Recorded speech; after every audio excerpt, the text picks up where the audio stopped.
Knife slipped while I was frosting a 3-layer chocolate cake with cream cheese swirls, and the clang against the tile jolted me more than the sting of blood. My son Jason barely glanced up. He had colleagues coming from his law firm, and my task was to tidy cook and be invisible. I told myself it was temporary, the careful budgeting of a retired teacher who had poured everything into her child. Years earlier, when my husband Robert died suddenly in our kitchen, I used his life insurance to keep Jason in law school. The down payment for this modest Chicago house came from my pension. The mortgage bore his name because my credit had been wrecked by medical bills. I believed in him the way teachers believe in students who haven't learned how to believe in themselves. Belief, I learned, can become a leash if you refuse to notice it tightening. It tightened with every remark that reduced a life of service to small talk, with every lecture about house rules that ignored whose money had built the house, with every request to raise my portion of the household expenses, while he bought designer shoes and hid good scotch. One morning, while he showered, a letter on the counter bloomed a terrible truth. Professional misconduct, probationary status, possible disbarment. I put it back where I'd found it, rinsed a coffee mug, as if rinsing away knowledge, and braced for the conversation I knew would come. He approached my finances like a closing argument concerned reasonable, relentless, until I signed a limited authorization that gave him visibility over my accounts. For a while, he behaved like a careful son, a cheaper prescription here, a reminder there. Perhaps I thought I had misjudged him. Perhaps we were safe. 6 months later, he burst through the door, flushed with triumph, ordering champagne and expensive sushi giddy, in a way I had not seen since he was a boy. He would not tell me why, only that his life was about to change. A week after that, I learned how. Jason Sullivan, Chicago attorney, had won the Powerball $237 million with a lump sum payout near $135 million after taxes. The evening I confronted him, I asked an obvious question that felt like a prayer the ticket had he paid for it with my credit card. His smile never reached his eyes. He told me to prove it, pushed an envelope across the table, and gave me 30 days to vacate his house along with what he called a generous gift, 3 months' rent for a modest apartment. He reminded me that he had authorization over my finances, that the world would see a respected attorney rather than a confused widow, and that judges prefer tidy narratives. He was rewriting us and counting on me to accept the script. I moved into a studio that smelled of old smoke and spilled lives. On the local news, my son thanked intuition for his lucky ticket.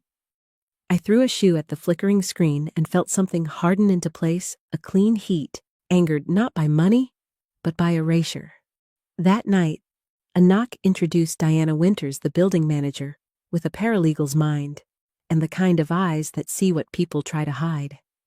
She recognized me from a distant news shot, and when I admitted the truth, sat down and said 4 words that changed everything. Tell me from the beginning. I showed her the credit card statements. She asked the question that matters in courts as much as in life. Where is the proof that the ticket was purchased with these funds? It was there in a line item at a convenience store called Lucky Corner on the day the winning numbers were drawn. She studied the page, then called her goddaughter. Sarah Chen met us in a small downtown office where gray rain smudged the skyline. She specialized in financial fraud and spoke with a quiet, clipped confidence that made my breath steady. In Illinois, she explained, when someone uses another person's financial instrument without explicit authorization for a specific purpose. In this case, lottery purchases, any proceeds are subject to a constructive trust for the rightful owner of the funds. Translation: if we could show that my card paid for that ticket, the winnings legally belonged to me. She would take the case on contingency, 30% if we won, nothing if we lost, because she said Jason had made a critical mistake. He had strutted across a legal minefield, certain that charm and youth would carry him. Paper, however, carries heavier. The first retaliation arrived before the first filing. A text from an unknown number warned me to stop. Diana insisted we secure my communications, and we bought a prepaid phone. Together, we mapped our path on her coffee table subpoena, the store records request transaction logs, locate any video, and press the narrowest truths, rather than the broadest grievances. She called it building a spine for the case. I called it building a spine for myself. The store owner remembered Jason because the system had flagged a man using a card with a woman's name and required documentation. The store kept video for 180 days. We were still within the window. When Sarah told me there was footage of Jason paying with my card and logs confirming my number, I felt a shock of relief that made my knees weak. For the first time since the cake fell and the knife hit tile, I allowed myself to believe that this story could be retold with dignity. The problem with arrogant people, Diana said, is that they make stupid mistakes. I nodded, pressing a fresh bandage to the small cut that had started it all. Mistakes leave trails. We were learning to follow them. The deposition room felt colder than the Chicago wind outside. Jason adjusted his silk tie while his attorney Thomas Reed sharpened questions like knives. They asked whether I had ever been financially careless, whether I depended too much on my son, whether I had given him sweeping authority. I kept my voice calm. I had allowed oversight for necessities, not for gambling. Hours dragged each attempt to twist my words meant to wear me down. I reminded myself of Diana's mantra answer, only what is asked, never volunteer, never shrink. Across the table, Jason avoided my eyes, though I could feel the heat of his disdain. When the break came, Sarah whispered that I was doing beautifully. "They're desperate," she said, "and desperation always cracks." That crack widened when discovery revealed more than just the lottery purchase. Forensic accountants traced nearly $50,000 siphoned from my accounts, over a decade's small withdrawals, calculated to evade suspicion. Worse still, experts declared several authorizations forged signatures close to mine, but not mine. The paper betrayed him as cleanly as the footage would. Diana unearthed an old journal of Robert's tucked away in a leather box. One entry, written the day before his fatal collapse, noted money missing from our joint account and a plan to confront Jason. The following page was blank. I could not say aloud the suspicion that grew in me, but Sarah nodded gravely. "Patterns matter in court," she said, and this one was troubling. Jason's mask began to slip in public. Reporters swarmed as the case reached headlines, "Lottery Mother Against Millionaire Son." At the first procedural hearing, Judge Eleanor Warren refused Reed's motion to dismiss, citing credible evidence and ordering the Lottery Commission to hold the funds in escrow. She approved a modest monthly stipend for me from the disputed winnings, enough to live without constant fear. Jason clenched his jaw, then stormed outside and punched the hood of his car, a tantrum caught on every news camera. Inside Diana's apartment that night, we shared cheap takeout and cautious smiles. It was only a beginning, Sarah warned. They would fight harder now. They did. My apartment was broken into drawers, rifled, my laptop gone. Security cameras Diana had insisted we install captured a man with lockpick tools. Identified as a private investigator, he quickly admitted under questioning that Jason had hired him. Judge Warren, unimpressed, warned that such intimidation would weigh heavily in her consideration. Jason himself grew reckless, showing up at my door once with eyes wild, hissing that I had ruined everything. I saw then not triumph, but fear, the realization that control was slipping away. He wore Robert's old watch stolen when he evicted me, and for the first time, I pitied him more than I feared him. Evidence continued to pile up. A former colleague, Ethan Lawson, produced emails and texts where Jason referred to me as his personal bank and bragged on the day of the lottery win, used the old lady's card. She'll never know. Another witness confirmed that Robert had raised concerns at work about financial improprieties tied to Jason's law school expenses. Piece by piece, the image of a dutiful son collapsed into a portrait of calculated exploitation. Twice, Jason's attorneys offered settlements, first $3 million, then $50 million. Each time I stared at the numbers knowing they would secure my comfort, and each time I remembered Robert's journal and the years of quiet theft. It was not about money anymore. It was about truth. The courtroom became a theater where his arrogance performed itself. On the stand, he tried to paint me as incompetent someone whose finances required rescue. But under Sarah's questioning, he admitted he had never reimbursed me for the ticket admitted to using my card, and finally blurted that he had put up with me for years. The gallery gasped, and even his attorney winced. Judge Warren's expression did not change, but I saw her pen pause on the page. In that moment, the power shifted. For the first time in decades, I was not the one shrinking, apologizing, explaining. I was the one standing steady while my son revealed himself. When another settlement came, $100 million with strict confidentiality, Sarah asked if I wished to consider it. I met Jason in a guarded office, the first private meeting in months. He looked thin, the fabric of his suit hanging loose. He spoke of suffocation, of feeling trapped by my sacrifices, of seeing me as a burden. His words should have shattered me, but instead they rang hollow like rehearsed lines from a play I had stopped attending. I told him what I finally believed, that I had given from love, while he had taken from greed. He warned that appeals could drag on for years. I said then we would be in court for as long as it took. I walked away without trembling. That night, Robert's journal lay open on my lap. His last words were about protecting me. For the first time, I whispered back, I am protecting myself now. The months dragged into nearly a year, but with them came a steady gathering of strength. The lottery store manager, Kevin Matthews, took the stand at last. He testified that the system flagged Jason's purchase because a man was using a credit card with a woman's name. Store policy required verification, and he logged the incident. Sarah displayed the security footage for the court, Jason standing at the counter sliding my card across. The timestamp matched the transaction record exactly. Jason's attorney objected furiously, but Judge Warren allowed it. Piece by piece, the walls Jason had built around his narrative began to crumble. Next came the forensic accountant, who outlined unauthorized withdrawals over years, amounts small enough to escape alarms, yet adding up to tens of thousands. Then came handwriting experts confirming forgery on multiple authorization forms, only 3 of which bore my genuine signature. Reed tried to paint me as forgetful, even manipulative, but each time his questions sharpened, I answered with calm precision. By then, I had learned that my composure was more dangerous to their case than any outburst could be.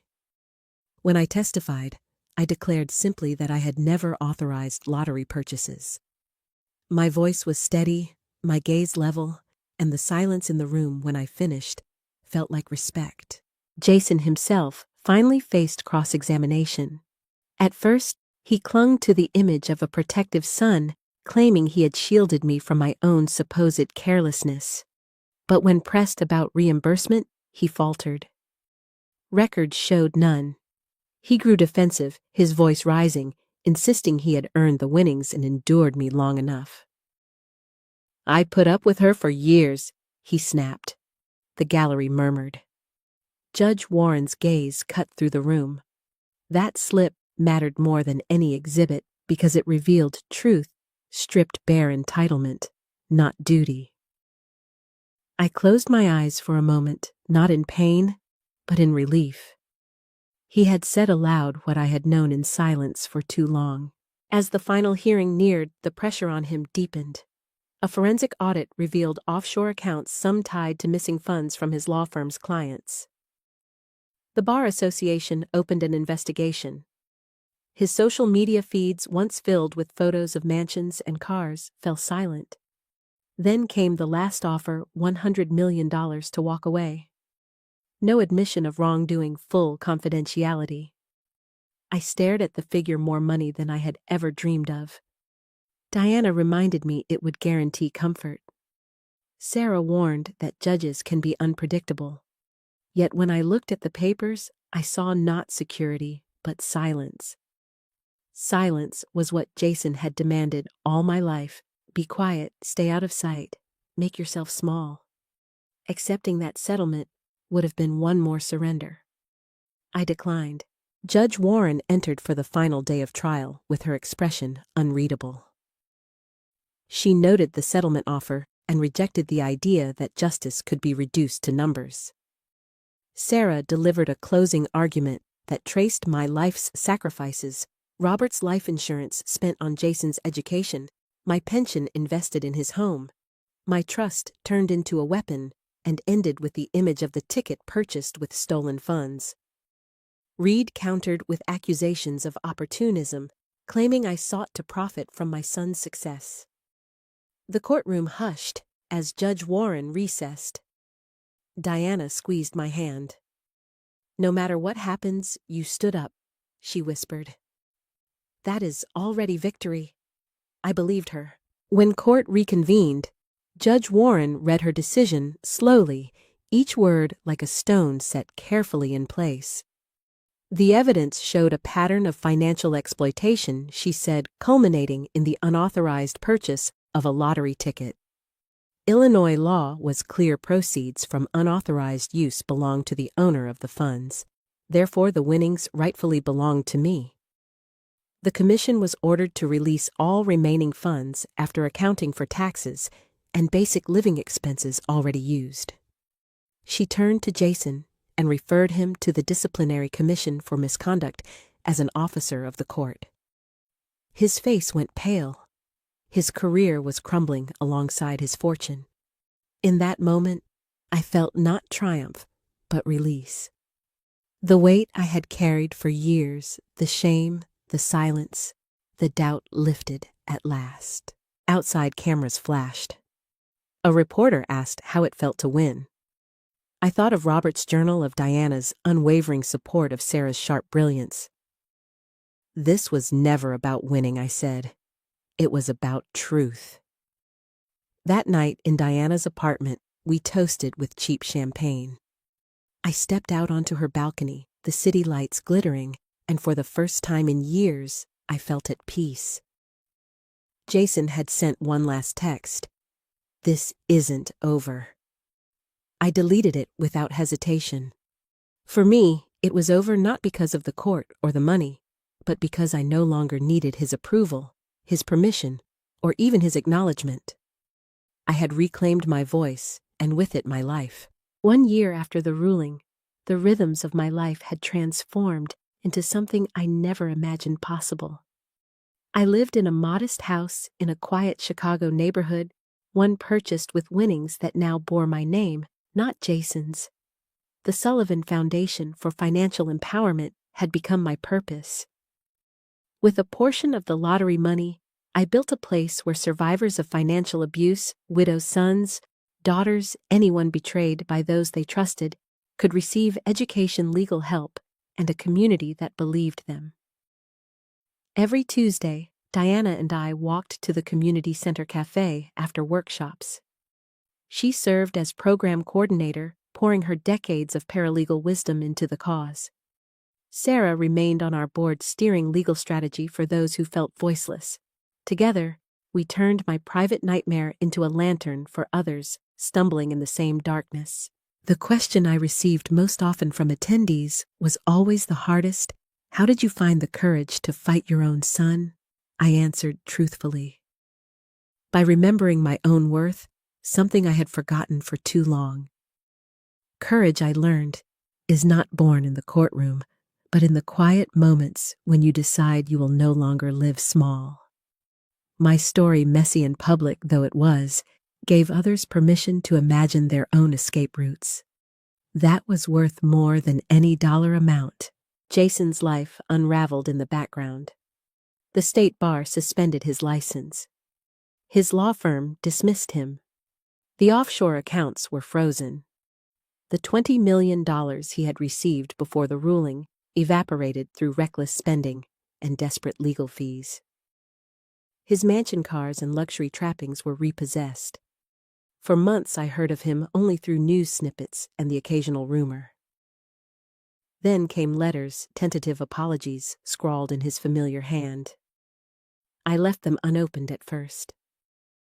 Forgiveness is not a duty, and wounds cannot be commanded to close.